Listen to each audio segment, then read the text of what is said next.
श्री राम जय राम जय जय राम।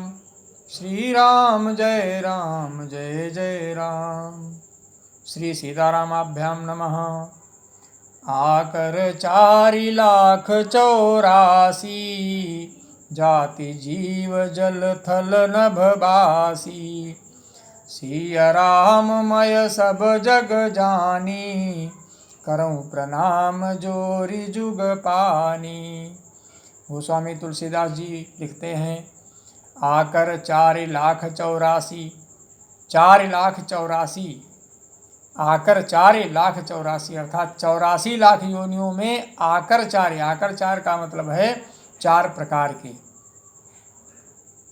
84 लाख योनियों में 4 प्रकार के जाति जीव जल थल नभ वासी जीव हैं जो जल पृथ्वी और आकाश में रहते हैं। 4 प्रकार के जीव हैं जो जल पृथ्वी और आकाश में रहते हैं। अब ये 4 प्रकार के कौन से हैं? स्वेदज, अंडज, उद्भिज, जरायुज।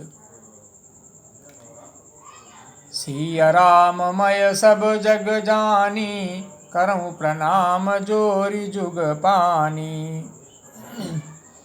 तो तुलसीदास जी इस प्रकार से सबसे भरे हुए इस सारे जगत को श्री सीताराम में जानकर प्रणाम करते हैं। कहते हैं मैं सब में सीताराम की छवि देखता हूँ और मैं सबकी वंदना करता हूँ, सबको प्रणाम करता हूँ। जानि कृपा कर किंकर मोहु, सब मिली करहु छाड़ी छल छोहु।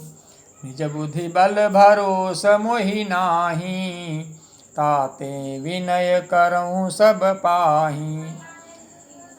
तुलसीदास जी कहते हैं, मुझको अपना दास जानकर कृपा की खान आप सब लोग मिलकर छल छोड़कर कृपा कीजिए। मुझे अपने बुद्धि बल का भरोसा नहीं है, इसलिए मैं सबसे विनती करता हूँ। करन चाहूँ रघुपति गुण गाहा, लघुमति मोरी चरित अवगाहा।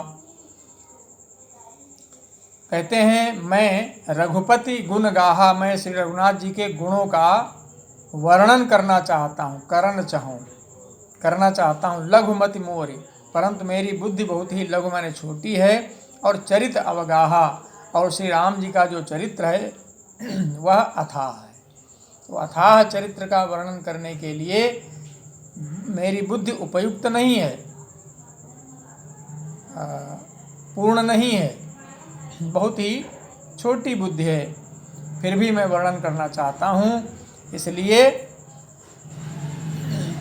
सभी लोग मिलकर छल छोड़कर कृपा कीजिए। सूझन एकौ अंग उपाऊ, और इसके लिए मुझे उपाय का एक भी अंग अर्थात कुछ भी उपाय नहीं सूझता। श्री रामचंद्र जी के अथाह चरित्र का वर्णन करने के लिए और कोई उपाय मुझे नहीं दिख रहा है। मन मति रंक मनोरथ राऊ, मेरे मन और बुद्धि कंगाल है। मन मति रंक, मेरा मन और मेरी बुद्धि बहुत ही कंगाल अर्थात बहुत ही तुच्छ है। और मनोरथ राऊ, लेकिन मनोरथ मेरा राजा है। अर्थात जिस प्रकार से कोई भिखारी होता है और उसकी इच्छा हो हवाई जहाज़ खरीद ले, तो चूँकि भिखारी है तो वह मांग करके खाता पीता है, पेट पालता है, लेकिन वह इतना धन एकत्र नहीं कर पाता है कि वह हवाई जहाज़ खरीदे, फिर भी उसकी इच्छा बनी हुई है। तो उसी प्रकार से मेरा मन और बुद्धि कंगाल है, लेकिन मनोरथ राजा है। मन अति नीच ऊंच रुचि आछी, मेरी बुद्धि तो अत्यंत नीची है, लेकिन ऊंच रुचि आछी, चाह बड़ी ऊंची। बुद्धि अत्यंत नीची है, चाह बड़ी ऊंची है।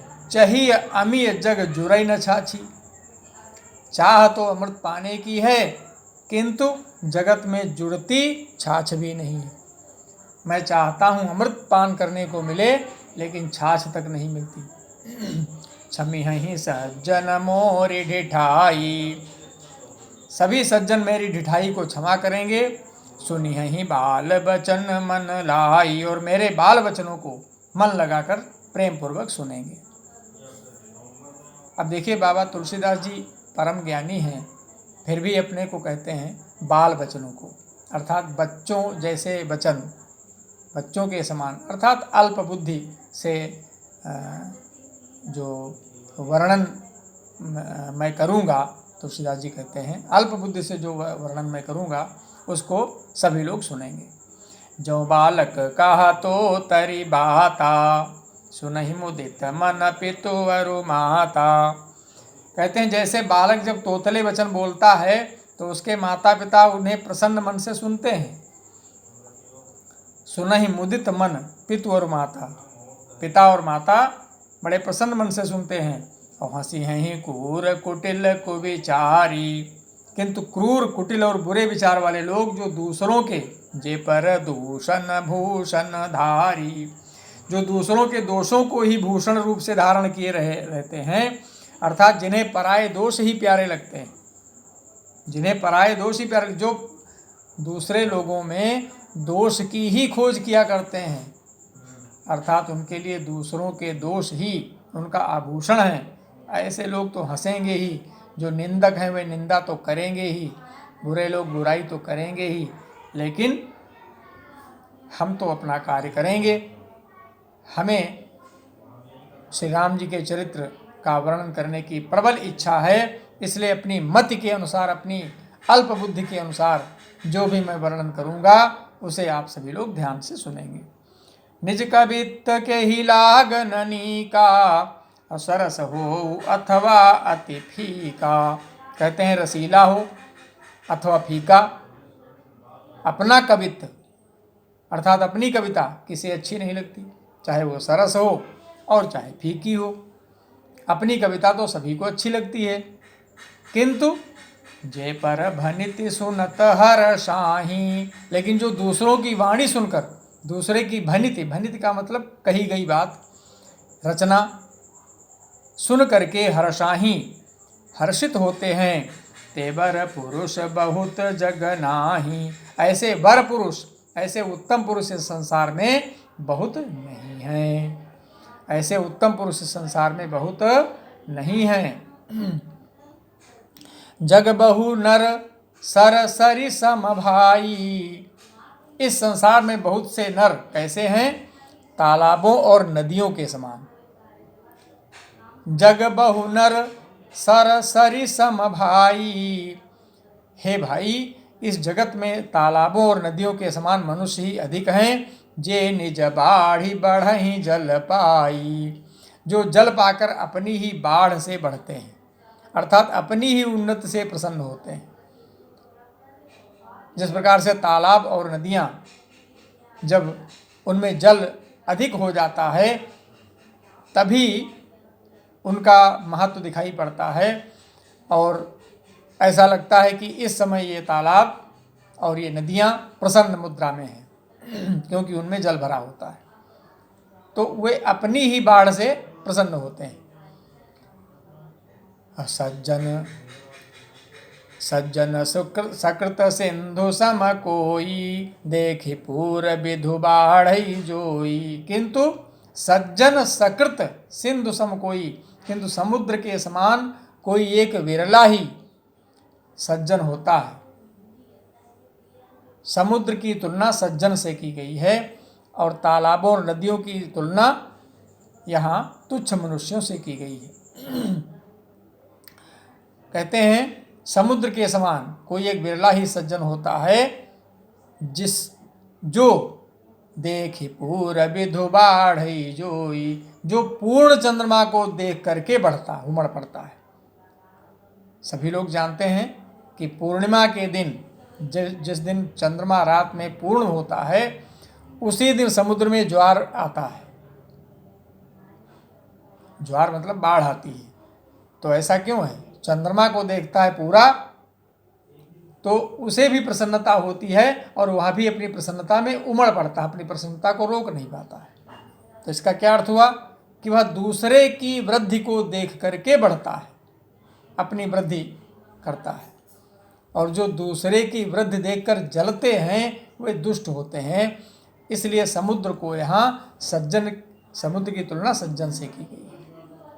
भाग छोट अभिलाषु बड़ करऊं एक विश्वास, पई हहीं सुख सुनि सुजन सब खल करी हहीं उपहास। अब तुलसीदास जी कहते हैं कि भाग छोट, मेरा भाग्य बहुत ही छोटा है।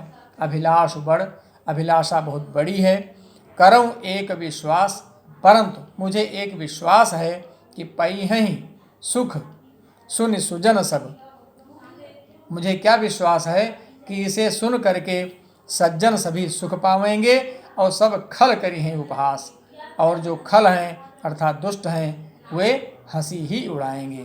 तो इस प्रकार से गोस्वामी तुलसीदास जी स्वयं को बड़ा ही तुच्छ मानते हुए और समस्त संसार की सिया राम के रूप में वंदना करते हुए अपनी अल्प बुद्धि से श्री राम जी के चरित्र का वर्णन करने का प्रयास करते हैं और कहते हैं कि सभी लोग मुझ पर कृपा करें जिससे कि मैं अपनी तुच्छ बुद्धि से, अपनी अल्प बुद्धि से यह वर्णन कर सकूं। बोलिए सियावर रामचंद्र की जय।